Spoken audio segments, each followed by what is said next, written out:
Qatar क्या मुल्क, Qatar, Saudi Arabia, ये क्या रोल इन्होंने प्ले किए इन मुल्कों ने, कायरो ने, सब ने, लेकिन ये कि और टर्की ने, और पाकिस्तान उस ब्लॉक का हिस्सा है। ये ध्यान में रखें कि पाकिस्तान उस ब्लॉक, बहुत बड़े ब्लॉक का हिस्सा है जो गजा के लिए और टू स्टेट सॉल्यूशन के लिए। अच्छा, अब ये कि इसमें ये काफ़ी हद तक मामला तय पा गया है, तो उसमें कहीं स्टीव विटकॉफ जो हैं उन्होंने फिर जो ट्रंप से बात की है, और जिसके बाद ट्रंप ने नेतन्याहू को बुलाया, क्योंकि देखिए कल जो खाना था ना, उस खाने में ये मौरितानिया के, उस खाने में नेतन्याहू को होना था। ये पहले हुआ कि मौरितानिया के साथ जो है ना वो अब्राहम अकॉर्ड का वो एक तस्वीर उतरवाएगा नेतन्याहू उसी खाने में, ये जो अफ्रीका के लोगों को बुलाए हुए, और वो कहेगा कि मौरितानिया के साथ देखें जी, वहाँ मुसलमान मुल्क है अब्राहम अकॉर्ड, वहाँ खाने पे नहीं बुलाया गया। अब नेतन्याहू वाशिंगटन में क्या कर रहा है? मुलाकातें हो गई ना, जेडी वैंस से हो गई, मार्को रूबियो से हो गई, स्टीव विटकॉफ से हो गई, सब प्रेसिडेंट ट्रंप से 2 दफा हो गई। अब क्या कर रहा है? अब ये है कि वो ये सोच रहा है नेतन्याहू कि मैं वापस जाके मैं अब मेरा क्या बनेगा, मैं किस, मतलब मेरे हत्थे क्या लगा है, क्योंकि उसने दोबारा आज पेश कर दी है एक नया मुसव्विदा, और नया मुसव्विदा पेश कर दिया है, तो उसमें वो ये है कि कोई फेस सेविंग मिल जाए, ये मिल जाए कि मुराद कॉरिडोर पे भी नहीं तो किसी एक जगह पर। अच्छा, वो जो पीछे काज वाज सारे, वो बड़ी सख्त बात की है स्टीव विटकॉफ ने, बड़ी सख्त बात की है नेतन्याहू से। ये स्टीव विटकॉफ को भी बड़ा क्रेडिट जाता है। ये ट्रंप एडमिनिस्ट्रेशन के probably one of the finest, अगर कोई डिप्लोमेट हैं इस वक्त तो स्टीव विटकॉफ है। स्टीव विटकॉफ जो है वो जो बात उन्होंने की हुई है उस पर डाला, उन्होंने बड़ा सख्त मैसेज दिया है उन्होंने नेतन्याहू को, और उन्होंने कहा कि ये जो तुम सारी कहानी डाल रहे हो यहाँ पे, तकरीबन यही अल्फाज थे, ये सारी कहानी तो वो तुम्हारे जो वहाँ पे बेन गिवर और इंतहा पसंद से होनी है, तो उनकी कहानी तुम सुना रहे हो कि हम ऐसे करेंगे और ये करेंगे और गजा फाउंडेशन होगी और ये होगा वो होगा। तो पहले वो गजा फाउंडेशन से पीछे हटा, फिर वो इस बात से पीछे हटा कि ये 60 रोज़ा जो है ये परमानेंट की शक्ल अख्तियार कर लेगी और प्रेसिडेंट ट्रंप इसकी बात करेंगे। फिर वो आखिर में जाके वो अच्छा, कैदियों यरगमाली कौन से रिहा होंगे इसका फैसला हमास करेगी। 10 कौन से रिहा होंगे इन्होंने नाम दिए हुए थे, उन्होंने कहा नहीं, ये फैसला हमास करेगी। ये फैसला भी हमास, ये सारा कुछ हमास ने ले लिया, और इसके हाथ जो है वो कुछ भी नहीं छोड़ा। और नेतन्याहू जो है वो मेरा ख्याल है कि मुझे नहीं पता कि इसके बाद इसके साथ क्या होगा। वहाँ पर एक और फौजी मार दी है आज मगरबी किनारे के अंदर, इन्होंने 2 फ़लस्तीनी मार दिए हैं, और वहाँ पर जो है वो ये नेतन्याहू के हाथ से पूरा का पूरा जो खेल है ना वो कहीं निकल गया है। और ये तो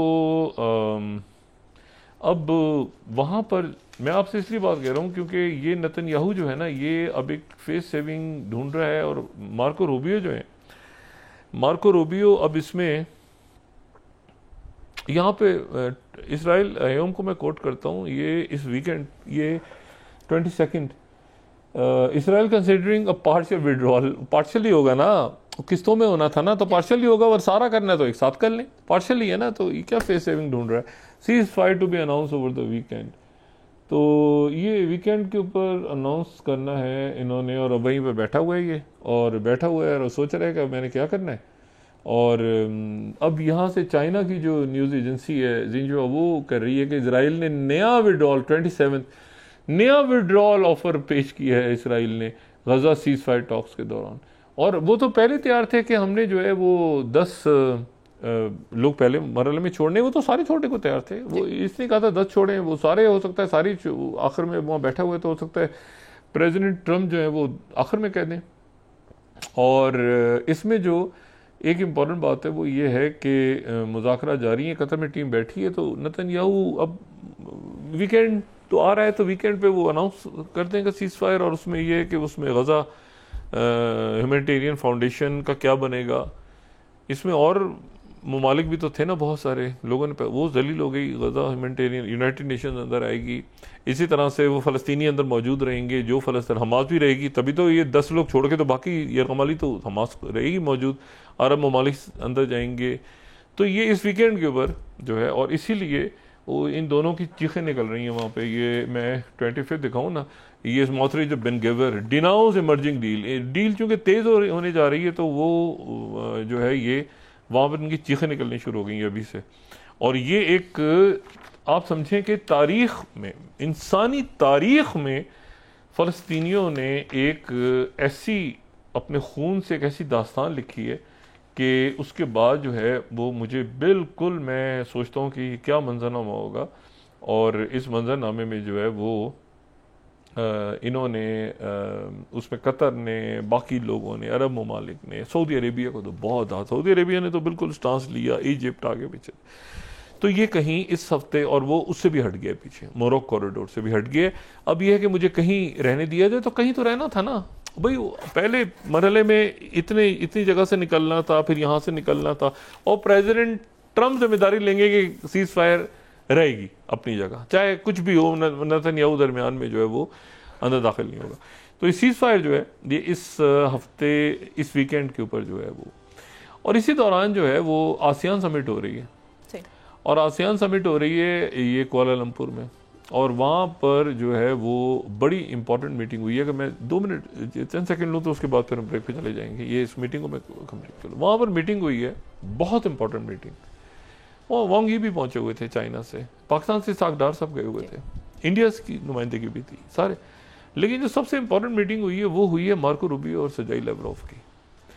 अच्छा, मार्को रूबियो और सर्जेई लैवरोव की मीटिंग, यानी सेक्रेटरी खारजा और अमेरिका के सेक्रेटरी खारजा और रशिया के वजीर खारजा, और ये सेक्रेटरी खारजा का पहला दौरा था, यानी ये एशिया के किसी मुल्क का पहला दौरा था। और उन्होंने उसके बाद मीडिया से जो बात की है, उन्होंने कहा कि मैं बड़ा शदीद गुस्से में हूँ कि भाई वो कोई प्रोग्रेस नहीं हो रही यूक्रेन के ऊपर। मैंने रशिया के सर्जेई लैवरोव से बात की है, लेकिन जो अलामिया है 18th ministry of foreign affairs, ये रशिया की तरफ से जारी हुआ है, उसमें 18th press release on foreign minister Sergei Lavrov meeting with US secretary of state Marco Rubio. तो इसमें तो जो है वो they also had a substantive and frank exchange of views on settlement of Ukraine, situation in Iran, in Syria, और बहुत सारे issue. तो उस बीच में यूक्रेन भी आ गया। लेकिन एक जो बात इंटरेस्टिंग है वो ये है कि जो मीडिया से बात की है ना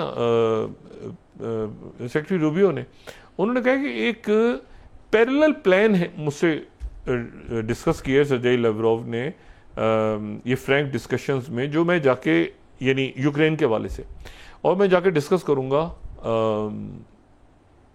प्रेसिडेंट ट्रंप से। अब वो क्या है मुतबादिल प्लान, लेकिन उसके नतीजे में ये हुआ है कि वो ज़ेलेंस्की इंतजार कर रहा है वो 10 पैट्रियट मिसाइल कब आने हैं। और जर्मन चांसलर जो हैं मर्स, उन्होंने कहा है कि मेरी ट्रंप से बात हुई है, और ट्रंप से मेरी बात हुई, और मैंने इशारों में पूछा कि भाई वो पैट्रियट मिसाइल जर्मनी है ना, तो जर्मनी की बेस हम आगे। उन्होंने कहा, प्रेसिडेंट ट्रंप कहते हैं कि नहीं, कोई चीज़ फाइनल नहीं हुई कि हमने असला देना है यूक्रेन को।